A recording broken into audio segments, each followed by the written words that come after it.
ಇವತ್ತು ನಾನು ಕುಂದಾಪುರಕ್ಕೆ ಬಂದಿರಿದೆ. ಹಂಗೆ ನಂದು ವಾಚ್ ಒಂದು ಸರಿ ಇರಲಿಲ್ಲ. ನೋಡುವಾಗ ಶೆಲ್ ಹಾಳಾಯ್ತು ಅಂದೇಳಿ. ನೋಡಿ ಇದೆ ವಾಚ್, ಶೆಲ್ ಹಾಳಾಯ್ತು. ಮತ್ತೆ ಮೊನ್ನೆ ನಮ್ಮ ಇವರಿಗೆ ಅಂಗಡಿ ಅವರಿಗೆ ಇದೆರಡು ವಾಚ್ ಕೊಟ್ಟದ್ದು, ಅದು ಶೆಲ್ ರಿಪೇರಿ ಮಾಡಿ ಕೊಟ್ಟರು. ಆರು ಇದು ವಾಪಸ್ ಪ್ರಾಬ್ಲಮ್ ಆಯ್ತು. ಅದಕ್ಕೆ ರಿಪೇರಿ ಮಾಡ್ಕೊಂಡು ಹಬ್ಬಕ್ಕೆ ಬಂದೆ. ಬನ್ನಿ ಅಂಗಡಿಗೆ ಹಬ್ಬ.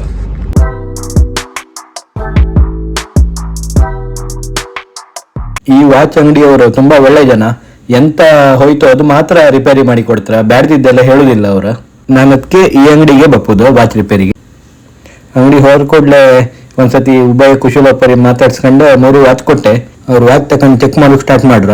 ಅವ್ರು ಅದೇ ಹೇಳ್ತಿದ್ರೆ, ಈಗ ಬಪ್ಪದ ಮೂವ್ಮೆಂಟ್ ಎಲ್ಲ ಅಷ್ಟು ಒಳ್ಳೇದು ಇಪ್ಪುದಿಲ್ಲ, ಒಂದ್ 2-3 ಸತಿ ಯೂಸ್ ಮಾಡ್ರು ಕೂಡ ಹಾಳಾಗ್ತ, ಕೆಲವುದೆಲ್ಲ ಒಳ್ಳೆ ಬಂದ್ರು ಬಂತ. ಅದಕ್ಕೆ ನೋಡಿ ಈಗ ಇಲ್ಲಿ ಹಾಕಿ ಇದು ಮೂವ್ಮೆಂಟ್ ಎಲ್ಲ ಜಾಮ್ ಆದ್ರೆ ಈ ಮಿಷಿನ್ ಮೇಲೆ ಇಟ್ರೆ ಅದು ಮೂವ್ಮೆಂಟ್ ಎಲ್ಲ ಒಂದ್ಸತಿ ಫುಲ್ ಫ್ರೀ ಮಾಡುತ್ತಂತೆ. ಎಂತೆಂಥದ್ದೆಲ್ಲ ಮಿಷಿನ್ ಬಂದಿತ್ತ ಈಗ ಗೊತ್ತಿಲ್ಲ. ಅದಕ್ಕೆ ಅವ್ರು ಹೇಳಿ ಈ ಮಿಷನ್ ಮೇಲೆ ಇಟ್ರೆ ಸರಿ ಅಂತಾರೆ, ಫುಲ್ ತಿರುಗಿ ಜಾಮ್ ಆದ್ದೆಲ್ಲ ತೆಗಿತಂತೆ. ಅದೆಲ್ಲ ಸರಿ ಮಾಡ್ಕೊಂಡು ಮತ್ತೆ ನನ್ನ ವಾಚಿಗೆ ಎಂತ ಹಂಗೆಂತ ಪ್ರಾಬ್ಲಮ್ ಆಗಿಲ್ಲ, ಜಸ್ಟ್ ಶೆಲ್ ಒಂದು ಹಾಳಾದಷ್ಟೇ. ಹೊಸ ಶೆಲ್ ಹಾಕ್ತೆ ಅಂತ ಬರೀ ಶೆಲ್ ಮಾತ್ರ ಹಾಕರೋರ. ಸ್ವಲ್ಪ ದೊಡ್ಡ ಶೆಲ್, ಮಾಮೂಲಿ ಎಲ್ಲ ಸಣ್ಣ ಶೆಲ್ ಬರುದಂತೆ. ಇದು ಫಾಸಿಲ್ ವಾಚಿಗೆಲ್ಲ ಸ್ವಲ್ಪ ದೊಡ್ಡ ಶೆಲ್, ಒಂದು 20 ರೂಪಾಯಿ ಡಿಫ್ರೆನ್ಸ್ ಶೆಲ್ಲಿಗೆ, ಸಣ್ಣ ಶೆಲ್ಲಿಗೂ ದೊಡ್ಡ ಶೆಲ್ಲಿಗೂ. ಅದಾಕಿ ಇನ್ನೊಂದು ಅದು ಮೂವ್ಮೆಂಟ್ ಚೆಕ್ ಮಾಡ್ತಿದ್ದೀರಲ್ಲ, ಆ ವಾಚಿದ ಮೂವ್ಮೆಂಟೇ ಹಾಳಾಯ್ತು. ಅವ್ರು ತೋರ್ಸ್ರ. ಮತ್ತೆ ಮೂವ್ಮೆಂಟ್ ಹಾಳಾದ ನಂತರ ಜಾಸ್ತಿ ಅಂತ ರೇಟ್ ಇಲ್ಲ, ಅದಕ್ಕೊಂದು 100 ರೂಪಾಯಿ ಅಂದ್ರ. ಮತ್ತೆ ಅದೇ ಮೂವ್ಮೆಂಟ್ ಹೊಸ ಹಾಕಿ ಬಿಡುವ. ಮತ್ತೆ ಇದು ವಾಚ್ ಕಾಮಕ್ ಚಂದ ಇತ್ತು. ಆ ಸತಿ ಬೆಲ್ಟ್ ಸಮೇತ ಅವ್ರ ಅಂಗಡಿಯೆಲ್ಲ ಹಾಕೊಂಡದ್ದು. ಅದಕ್ಕೆ ಮೂವ್ಮೆಂಟ್ ಚೇಂಜ್ ಮಾಡುವ ಅಂತೇಳಿ ಹೇಳಿ ಹೇಳ್ರ. ಮೂವ್ಮೆಂಟಿಗೆ ಅವ್ರು ಚೇಂಜ್ ಮಾಡ್ತಿದ್ರು ಗಣಿ.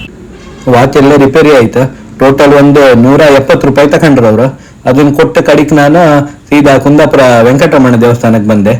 ಈ ದೇವಸ್ಥಾನದಲ್ಲ ನನ್ನ ತಮ್ಮನ ಫ್ರೆಂಡ್ ಇದ ಮದುವೆದ ರಿಸೆಪ್ಷನ್ ಇತ್ತು ಅಂತ ಹೇಳಿದ್ರ. ನಿನ್ನೆ ಮದುವೆ ಇತ್ತು ಹೊಸನಗರದಲ್ಲ, ಅಷ್ಟು ದೂರ ಎಲ್ಲ ನಮ್ಗೆ ಹಾಪಕ್ಕಾಗಿಲ್ಲ. ಅದಕ್ಕೆ ಇಲ್ಲೇ ಬಂದು ಅವ್ರನ್ನೆಲ್ಲ ಮಾತಾಡಿಸಿ ಒಂದು ಊಟಕ್ಕೆ ಬಂದೆ. ನಾನು ಊಟಕ್ಕೆ ಬಪ್ಪದ್ರೊಳಗೆ ಶ್ರೀಲಕ್ಷ್ಮಿ ಮತ್ತೆ ಅಪ್ಪ ಎಲ್ಲ ಊಟಕ್ಕೆ ನಂಗೆ ಜಾಗ ಹಿಡ್ಕೊಂಡಿದ್ದೀರ. ನಾನು ಬಪ್ಪದಿ ಕರೆಕ್ಟ್ ಆಯ್ತು, ಎಲೆ ಹಾಕಿ ಎಲ್ಲ ಐಟಮ್ ಬರ್ಸ್ತಾ ಇದ್ರ. ಅಲ್ಲಿ ಮಾಡಿದ್ ಮಾತ್ರ ಅಕ್ಕಿ ರೊಟ್ಟಿ ಮತ್ತೆ ಒಂದು ಪನ್ನೀರ್ ಬಟರ್ ಮಸಾಲ ಮಾಡಿದ್ರ, ಭಾರಿ ಸೂಪರ್ ಆಯ್ತು. ನಾನು 2 ಸತಿ ತಗೊಂಡು ಊಟ ಮಾಡಿದೆ. ಊಟಕ್ಕೆ ಮತ್ತೆ ಅವರ ನೆಕ್ಸ್ಟ್ ಪಲಾವ್ ಎಲ್ಲ ಇತ್ತು. ಊಟ ಮಾಡಿ ಮನೆಗೆ ಬಂದೆ. ಇವತ್ತು ಶನಿವಾರ 17ನೇ ತಾರೀಕು ರಾತ್ರಿ 10:15 ಆಯ್ತು. ಇಷ್ಟು ರಾತ್ರಿ ಹೊರಟದ್ದೆಲ್ಲ ಈ ನಮ್ಮನೆ ರೆಡಿ ಆಯ್ಕೊಂಡ್ರೆ ಹೊಸಂಗಡಿ ವೆಂಕಟರಮಣ ದೇವಸ್ಥಾನಕ್ಕೆ.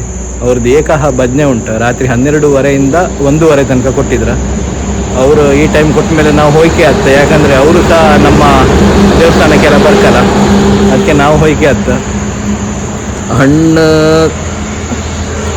ಕಾಯಿ 2 ತಗೊಂಡಿದೆ, ಹೂ ಸಮೇತ ಇತ್ತು. ಹಣ್ಣು ವಿಶ್ವಾಸ ಹಣ್ಣ ತಕಂತೆ ಅಂತ ಹೇಳಿದ. ಎಂತ ಮಾರೆ ದೇವಸ್ಥಾನಕ್ಕೆ ಹಪ್ಪತಿ ಒಂದು ಬುಟ್ಟಿ ತಗೊಂಬಕಾತಿಲ್ಲ, ಬರೀ ಜರಿಯಲ್ಲಿ ಹಿಡ್ಕೊಂಡಿದ್ದ ಅಂದ್ಕೊಂಡ್ರೆ. ಲಾಸ್ಟ್ ಟೈಮ್ ಕುಂದಾಪುರ ಭಜನೆ ಹೋದಲ್ಲ, ನಾನು ಇದು ಬುಟ್ಟಿದಲ್ಲಿ ತಗೊಂಡು ಹೋದ. ಅಲ್ಲಿ ತಗೊಂಡು ಈ ಬುಟ್ಟಿ ತಗೋಬೋಕ್ಕೆ ನೆನಪಿಲ್ಲ. 1 ವಾರ ಆದ್ರ ಮೇಲೆಲ್ಲ ನೆನಪಾಯ್ತು. ಆಗ ಮನೆಯಲ್ಲೆಲ್ಲ ಫುಲ್ ಗಲಾಟೆ. ಹಾಗಾಗಿ ಈಗ ಬರೀ ಬುಟ್ಟಿ ಕೊಡ್ಲಿಲ್ಲ, ಇದು ಮಾತ್ರ ಕೊಟ್ಟಿದ್ರು. 2 ಕಾರಲ್ಲಿ ಹಾಪುದು. ಒಂದು ಅಂಬಾಪಡಿದ XUV 300, ಇನ್ನೊಂದು ವಿಶ್ವಾಸ ಅಣ್ಣನ ಮರ. ಅದು 2 ಕಾರ್ ಬಂದಿತ್ತು. ಕಾರ್ ಡ್ರೈವರ್ ಮಾತ್ರ ಇದ್ರು, ಜನವೇ ಬರ್ಲಿಲ್ಲ, ಎಲ್ಲ ಬರ್ತಾ ಇದ್ರ.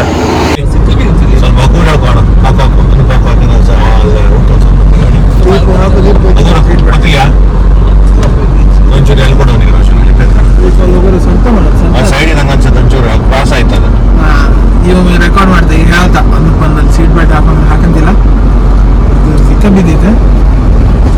ಎಂತ ಅಣ್ಣ ಇದ್ದು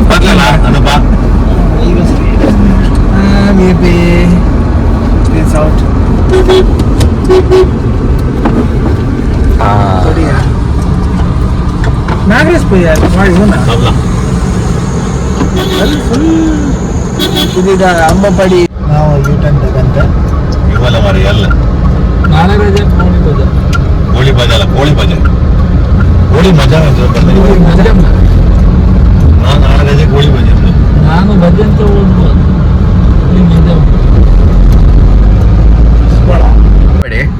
ಅಮ್ಮನ ಕಾರ ನಾಗರಾಜಣ್ಣ ಮಕ್ಷಿಕರ್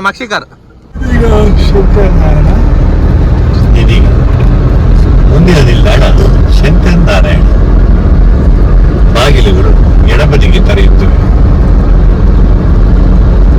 We are approaching the next station, Shankaranarayana.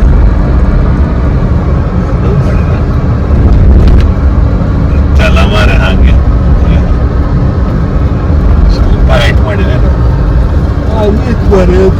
ಮಾತಾಡ್ದೆ ಹಿಂಗೆ ಐತಲ್ಲ ಮುಂಚೆ ಮಾತಾಡ್ದೆ ಒಳ್ಳೆ ರಸ್ತೆ ಒಳ್ಳೆ ಇತ್ತು ಮಾತಾಡ್ತಾರೆ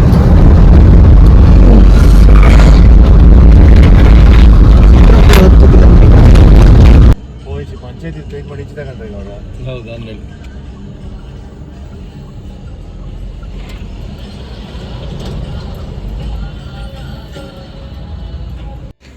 ಈಗ ಕರೆಕ್ಟ್ 12:05 ಇರುವಾಗ ದೇವಸ್ಥಾನಕ್ಕೆ ತಲುಪ್ತ. ದೇವಸ್ಥಾನಕ್ಕೆ ಡೆಕೋರೇಷನ್ ಮಾತ್ರ ಈ ಸತಿ ಭಾರಿ ಒಳ್ಳೇದು ಮಾಡಿದ್ರೆ ರಾತ್ರಿಗೆ ಸಮೇತ ಹಗಲು ಕಣ್ಣಂಗೆ ತೋರ್ತಾ ಇತ್ತು. ಈಗ ಹೊಸ ಡಿಸೈನ್ ಈ ಬಲ್ಪ್ ಎಲ್ಲ ಹಾಕೋದು ಇದೆಲ್ಲ ಹಾಕಿರ್ಬೋದು ರಾತ್ರಿ ಒಳ್ಳೆ ಜಗ ಜಗ ಜಗ ಜಗ ತೋರುತ್ತೆ. ಅಂಬ ಪಡಿಯಾರ ಸಮೇತ ಒಳ್ಳೆ ಜಗ ಜಗ ಹೊಳಿತಾ. ಗಾಡಿ ಎಲ್ಲ ಇಟ್ಟು ನಮ್ಮ ಐಟಮ್ ಎಲ್ಲ ತಗೊಂಡು ನಾವು ಸೀದಾ ದೇವಸ್ಥಾನಕ್ಕೆ ಒಳಗೆ ಬಂತು. ದೇವಸ್ಥಾನಕ್ಕೆ ಒಳ ಸಮೇತ ಭಾರಿ ದೀಪ ಎಲ್ಲ ಎಷ್ಟು ಒಳ್ಳೆ ಮಾಡಿ ಅಲಂಕಾರ ಮಾಡಿದ್ರು ಕಣಿ. ಇವ್ರದ್ದು ಅಲಂಕಾರಕ್ಕೆ ಇವರಿಗೆ ಒಂದು ಓಟ್ ಕೊಡ್ಕ. ನಾವು ಹೋಗುವಾಗ ಒಬ್ಬರು ಭಜನೆ ಮಾಡ್ತಾ ಇದ್ರು. ಇದು ನಮ್ಮ ದೊಡ್ಡ ಸ್ವಾಮಿಯವರ. ಇದೆಲ್ಲಾಗಿ ದೇವರಿಗೆ ಒಂದು ಫುಲ್ ಒಂದು 5 ಸುತ್ತು ಹಾಕುವುದು. ನಾವು ಮಾಮೂಲಿ ಯಾವುದೇ ಒಂದು ದೇವಸ್ಥಾನಕ್ಕೆ ಹೋದ್ರೆ ಒಂದು 5 ಸುತ್ತು ಹಾಕುದು. ದೇವಸ್ಥಾನಕ್ಕೆಲ್ಲ ಒಂದು 5 ಸುತ್ತು ಹಾಕಿ ದೇವರಿಗೆ ಒಂದು ನಮಸ್ಕಾರ ಮಾಡಿ ಮತ್ತೆ ಊಟ ತಿಂಡಿ ಅಂತ ಇಟ್ಕೊಂಡ್ರೆ ಒಳ್ಳೆ ಮಸಾಲೆ ದೋಸೆ ಉಂಟು. ಈಗ ನಿಮ್ಗೆ ರೆಡಿ ಮಾಡಿ ಕೊಡ್ತೆ ಅಂತ ನಮ್ಮ ಮಾಮ ಬಂದ್ರೆ ಇವ್ರು ಬಂದು ಒಳ್ಳೆ ಮಾಡಿ ಮಸಾಲೆ ದೋಸೆ ಒಳ್ಳೆ ಸೆಟ್ ದೋಸೆ ಕಣಂಗೆ ಹಾಕಿ ಮಸಾಲೆ ಎಲ್ಲ ಹಾಕಿ ಒಳ್ಳೆ ಮಾಡಿ ರೆಡಿ ಮಾಡಿ ಕೊಟ್ರು. ಇಲ್ಲಿ ನಮ್ಮ ಪ್ರಸಾದ್ ಅಣ್ಣ, ನಾಗರಾಜ್ ಅಣ್ಣ, ವಿಶ್ವಾಸ ಅಣ್ಣ, ರೋಷನ ಎಲ್ಲ ನಾನು ಬರ್ಕಾರ ಮುಂಚೆ ಫುಲ್ಲು ಬ್ಯಾಟಿಂಗ್ ಸ್ಟಾರ್ಟ್ ಮಾಡಿ ಆಯ್ತು. ಅದ್ರ ಮಧ್ಯೆ ಅನೂಪ ಇದು ಚಣಪೂರಿ ಎಲ್ಲ ಹಿಡ್ಕೊಂಡು ಬಂದ.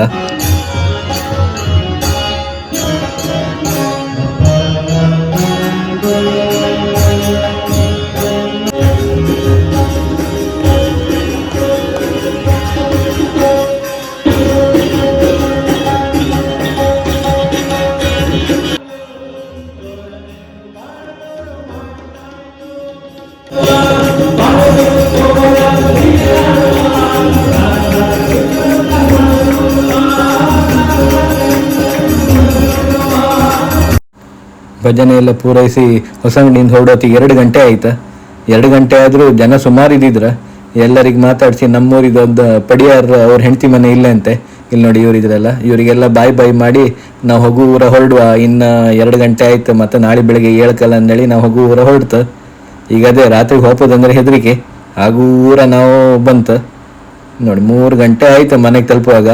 ಎಲ್ಲ ಸಂತೆ ಹೋಗೋ ಟೈಮಿಗೆ ನಾವು ಹೋಗೋ ಊರ ಮನೆಗೆ ಬಂತು. ಇರಲಿ ದೇವ್ರ ಸೇವೆ ಅಲ್ಲ, ಏನು ತೊಂದರೆ ಇಲ್ಲ. ನೆಕ್ಸ್ಟ್ ಡೇ ಅಂದರೆ ಐತಾರ ಬೆಳಿಗ್ಗೆ ನಾನು ರಾಜೇಶ್ ಅಣ್ಣನ ಕಟಿಂಗ್ ಶಾಪಿಗೆ ಬಂದೆ. ಜನ ರಶ್. ನಾನು ಫೋನ್ ಮಾಡಿ ಹೇಳಿ 1-2 ಗಂಟೆ ಕಾದು ಅಂತೂ ಇಂತೂ ನನ್ನ ಸರ್ದಿ ಬಂತು. ಕಟಿಂಗಿಗೆ ಕೂಕೊಂಡೆ. ನನ್ನ ಮುಂಚೆ ಜನ್ನಣ್ಣ ಎಲ್ಲ ಇದ್ದೀರ. ಅಂತೂ ಇಂತೂ ಒಂದು ಕಟಿಂಗ್ ಆಯ್ತು ಅಂದಾಯ್ತು. ಗಂಟೆ 12:45 ಆಯ್ತು. ಬಪ್ಪದಿ ತಡ ಆಯ್ತಿಲ್ಲ. 2-3 ಪ್ರೋಗ್ರಾಮ್ ಇತ್ತು, ಅದೆಲ್ಲ ಪೂರೈಸಿ ಬಪ್ಪತ್ತಿಗೆ ತಡ ಆಯ್ತು. ಇವತ್ತು ನನ್ನ ಫ್ರೆಂಡ್ ಇದು ಮದುವೆ ಲೊಕೇಶನ್ದು. ಸೊ ಕಟಿಂಗ್ ಎಲ್ಲ ಮಾಡಿ ಬಪ್ಪತ್ತಿಗೆ ಅಲ್ಲಿ ಟೈಮ್ ಆಯ್ತು. ಮತ್ತೆ 2-3 ಪ್ರೋಗ್ರಾಮ್ ಮಾಡಿ ಅಲ್ಲಿ ಹೋಯ್ಕಲ್ಲ, ಹೋಗಿ ಬಪ್ಪತ್ತಿಗೂ ತಡ ಆಯ್ತು. ಈಗ ಅವ್ನ ಪ್ರೋಗ್ರಾಮಿಗೆ ಹೋಪ ಬನ್ನಿ, ಅವ್ನ ಮದುವೆಗೆ ಹೋಪ ಬನ್ನಿ. ನಾನು ಹೋದ ಮಾತ್ರ ಟೈಮ್ ಕರೆಕ್ಟ್ ಆಯ್ತು, ಏನೂ ಲೇಟ ಇಲ್ಲ. ಈಗ ಇವ್ರದ್ದು ಭಟ್ರದ್ದೆಲ್ಲ ಪೂಜೆ ಆಗ್ತಾ ಇತ್ತು. ಹಾಗೆ ನಾನು ಹೋಪತ್ತಿಗೆ ನಮ್ದು ನೋಟ್ರಿ ಆದ ಆನಂದ್ ಭಂಡಾರ್ ಮತ್ತು ನನ್ನ ಫ್ರೆಂಡ್ ಸನ್ನಿ ಅವರೆಲ್ಲ ಸಿಕ್ಕರ. ಎಲ್ಲರೊಟ್ಟಿಗೆ ಒಂದು ಫೋಟೋ ಎಲ್ಲ ತಗೊಂಡು ಊಟ ಗೀಟ ಎಲ್ಲ ಮಾಡಿ ಹಗುವರ ಹೊರಟೆ. ಗಂಟೆ 2:15 ಆಯಿತು. ಈಗ ನಾವು ಸ್ಮಿತಕ್ಕನ ಮನೆಗೆ ಹೊರಡ್ತಾ ಇದ್ದೇವೆ. ಅವ್ರು ಸುಮಾರು ಒಂದು 4-5 ಸತಿ ಬಂದಾಗಲೂ ಅವರಿಗೆ ನನ್ನ ಮಗುನೊಟ್ಟಿಗೆ ಆಗ್ಲಿಕ್ಕೆ ಆಗಲಿಲ್ಲ. ಅದಕ್ಕೆ ಈ ಸತಿ ಅವರು ಫ್ರೀ ಇದ್ರಂತೆ. ಅದಕ್ಕೆ ಇವ್ರನ್ನೆಲ್ಲ ಕರ್ಕೊಂಡೀಗ ನಮ್ಮ ಮಗು ಶ್ರೀಲಕ್ಷ್ಮಿ ಎಲ್ಲರನ್ನ ಕರ್ಕೊಂಡು ನಾವೀಗ ಇಲ್ಲಿ ಸ್ಮಿತಕ್ಕನ ಮನೆಗೆ ಹೋಗೋದು. ಬನ್ನಿ ಹೊರಡುವ. ಸ್ಮಿತಕ್ಕನ ಮನೆ ಇರೋದು ಸಂತೆಕಟ್ಟೆಯಲ್ಲಿ. ನಾವು ಹುಗೂರ ಬಂದು ತಲುಪ್ತೆ. ಗಾಡಿ ಪಾರ್ಕಿಂಗಿಗೆಲ್ಲ ಒಳ್ಳೆ ಜಾಗ ಸಿಕ್ತ. ಚಂದ ಮಾಡಿ ಹಾಡಿ ಹಿಂದೆ ಮರನ್ನ ಕೆಳಗೆಲ್ಲ ಹಾಕಿ ಗಾಡಿ ಪಾರ್ಕ್ ಮಾಡಿ ಹಗೂರ ಅಕ್ಕನ ಮನೆಗೆ ಹೊರಡ್ತ. ಭಾವನಿಗೆ ಹೇಳಲಿಲ್ಲ ಇತ್ತ, ಅವ್ರು ಮಂಗಳೂರಿಂದ ಹೊರಟಿರಂತೆ. ಅವ್ರಿಗೆ ಒಂದು ಸರ್ಪ್ರೈಸ್ ಇರಲಿ ಅಂತ ನಾವು ಬರು ಅಂತ ಹೇಳಲಿಲ್ಲ. ಈಗ ಹಗೂರ ಅಕ್ಕನ ಮನೆಗೆ ಹೋಪ ಬನ್ನಿ. ಇವ್ರ ಮನೆಗೆ ಹೊಸ 2 ಹಕ್ಕಿ ತಂದಿದ್ದಂತೆ. ನಿನ್ನೆ ಅಂದ್ರೆ ಶನಿವಾರ ತಗೊಂಡು ಬಂದಿದ್ದಂತೆ. ನಾವು ಬಂದ ಟೈಮ್ ಕರೆಕ್ಟ್ ಇತ್ತು. ಇದು ಎಂತ ಹಕ್ಕಿ ಅಂತ ಗೊತ್ತಿಲ್ಲ. ಅಕ್ಕ ಎಂತ ಹಕ್ಕಿ ಲವ್ ಬಡ್ಸಕ್ಕೆ ಹೌದಂತೇಳ. ಪ್ಯಾರೆಟ್ ಅಲ್ಲ ಅಂತೆ, ಅದೇ ಜಾತಿದಂತೆ. ಪ್ಯಾರೆಟ್ ಇಡ್ಲಿಕ್ಕಿಲ್ಲ, ಅದೆಂಥದ್ದು ಅಫೆನ್ಸ್ ಆಗ್ತದೆ. ಈಗ ಹುಲಿ ಉಗುರ ಇದೆಲ್ಲ ಸುಮಾರೆಲ್ಲ ಕರ್ಮ ಮಾಡಿದ್ರಲ್ಲ, ಅದಕ್ಕೆ ಬೇರೆ ಅಂತ ಇಡ್ಲಿಕ್ಕಿಲ್ಲ. ಅದಕ್ಕೆ ಇದೆಂಥದ್ದು ಹಕ್ಕಿ ತಂದಿಟ್ಟಿದ್ರು. ಅಕ್ಕನ ಮಗಳಿಗೆ ಹಕ್ಕಿ ಅಂದ್ರೆ ತುಂಬಾ ಇಷ್ಟ ಆಯ್ತಂತೆ, ಅದಕ್ಕೆ ತಕೊಂಡ್ ಬಂದಿಟ್ಟಿದ್ರು. ಇವಿನ್ನೂ ಗುರ್ತ ಮಾಡ್ಕಂಕಷ್ಟೇ ಮನುಷ್ಯರದ್ದು. ಇದೆಲ್ಲ ಯಾರು ಇಷ್ಟು ದೊಡ್ಡ ಗಲಿಯವರ್ಗಳ ಇದ್ದಲ್ಲ ಅಂತೇಳಿ ಮಾಡಿ ಕಾಣ್ತಿದ್ದು. ಬನ್ನಿ ಬನ್ನಿ ಬನ್ನಿ.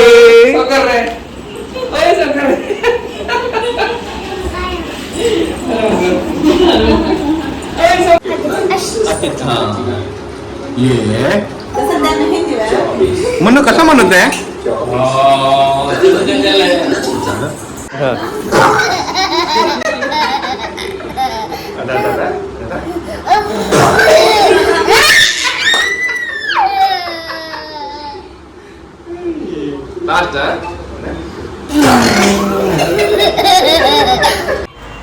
ನನ್ನ ಬಾವ ಪೇಂಟಿಂಗ್ ಎಲ್ಲ ಒಳ್ಳೆ ಮಾಡ್ತಾರೆ. ಇದೆಲ್ಲ ಅವರೇ ಮಾಡಿದ್ದ.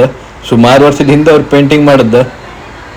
ಎಷ್ಟು ವರ್ಷ ಅಂತ ನಂಗೂ ಸಮ ನೆನಪಿಲ್ಲ, ಬಟ್ ಅವರೇ ಇದೆಲ್ಲ ಪೇಂಟಿಂಗ್ ಮಾಡಿದ್ದ. ಭಾರಿ ಚಂದ ಇತ್ತು ನೋಡಿ. ಮತ್ತೆ ಈ ಅಕ್ಕನ ಮನೆ ಬರೋದು ಒಂದು ಖುಷಿ ಅಂತಂದ್ರೆ ಅಲ್ಲಿಂದ ಅವ್ರದ್ದು ಬಾಲ್ಕನಿಂದ ಒಂದು ವ್ಯೂ.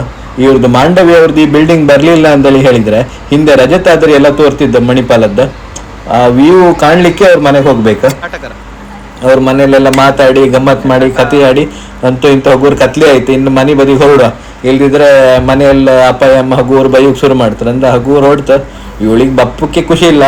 ಸನ್ನಿಧಿ ಅಕ್ಕನೊಟ್ಟಿಗೆ ಆಯ್ಕಂತೆ ನಾನು ಬತ್ತಿಲ್ಲ ಇಲ್ಲ ಆಯ್ಕಂತ ಹೇಳಲ್ಲ. ಕಡೆಗೆ ಅಮ್ಮ ಹೊರಡ್ರ ಕೂಡ್ಲೆ ನಾನು ಹೊರಡ್ತೆ, ನಾನು ಆಯ್ಕಂತಿಲ್ಲ, ನಾನು ನಿಮ್ಮೊಟ್ಟಿಗೆ ಬತ್ತೆ ಅಂತ ಹೇಳಲ್ಲ. ಓಕೆ ಬಾಯ್ ಬಾಯ್ Bye bye.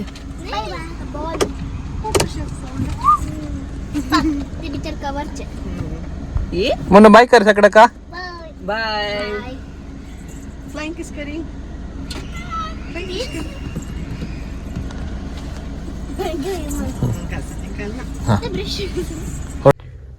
ಗಂಟೆ 7:55 ಆಯ್ತು. ಕರೆಕ್ಟ್ ಇವತ್ತು ಮನೆಗೆ ತಲುಪ್ರಿ 7:55ಕ್ಕೆ. ನಮ್ದು ಆಯ್ತಾರ ಟ್ರಿಪ್ ಎಲ್ಲ ಆಯ್ತು ಮನೆಗೆ. ಇವತ್ತು ಸೋಮವಾರ ಆಕಾಶ ಕಂಡ್ರೆ ಒಳ್ಳೆ ಮಳೆ ಬಪ್ಪು ಇದರಲ್ಲಿತ್ತು. ಆದ್ರೆ ಮಳೆ ಇನ್ನೂ ಬರಲಿಲ್ಲ ನಮಗೆ, ಫುಲ್ ಮೋಡ ಆಯ್ತು. ನಂದು ಸ್ಕೂಟ್ರ್ ಒಂದು ಸ್ವಲ್ಪ ಪ್ರಾಬ್ಲಮ್ ಕೊಡ್ತಾ ಇತ್ತು. ಅದಕ್ಕೆ ನಮ್ಮ ಅರವಿಂದ್ ಅಣ್ಣನ ಅಂಗಡಿಗೆ ಬಂದೆ. ಆ ಸ್ಕೂಟರ್ ರಿಪೇರಿ ಕೊಟ್ಟ ಪಾಪ ಅಂತ. ಸುಮಾರು ಟೈಮ್ ಆಯ್ತು ಗಾಡಿ ರಿಪೇರಿ ಮಾಡಲಿಲ್ಲ.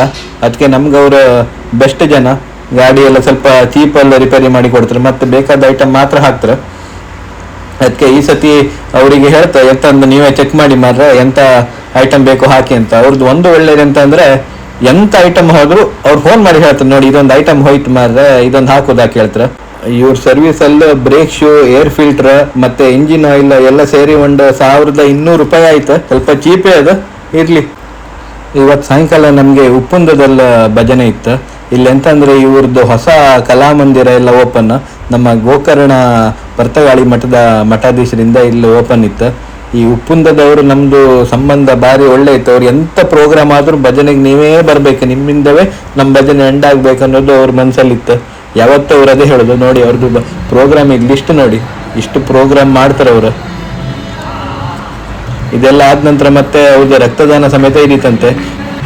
ನಾವು ಹೋಗುವಾಗ ಒಬ್ಬರು ಆರ್ಟಿಸ್ಟ್ ಇದು ಭಜನೆ ಆಗ್ತಾ ಇತ್ತು, ಅವ್ರ ಹೆಸರು ನಂಗೆ ನೆನಪಾಯ್ತು, ಸಾರಿ.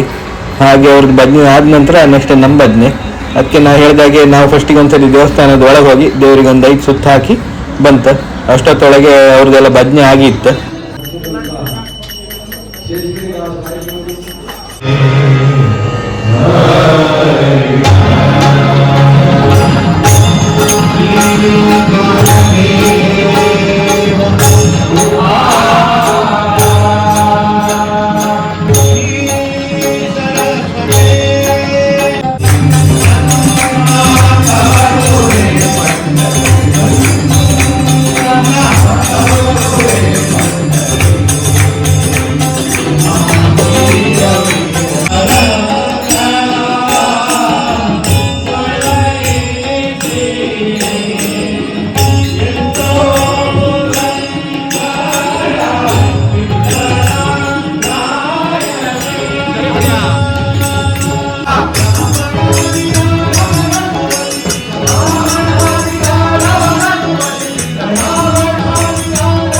ನಮ್ಮ ಭಜನೆ ಎಲ್ಲ ಆದ ನಂತರ ನಮ್ಮ ಗುರುವರ್ಯದಿಂದ ನಮಗೆ ಫಲಮಂತ್ರಾಕ್ಷೆ ತಗೊಳ್ಳುವ ಒಂದು ಭಾಗ್ಯ ಸಿಕ್ತು.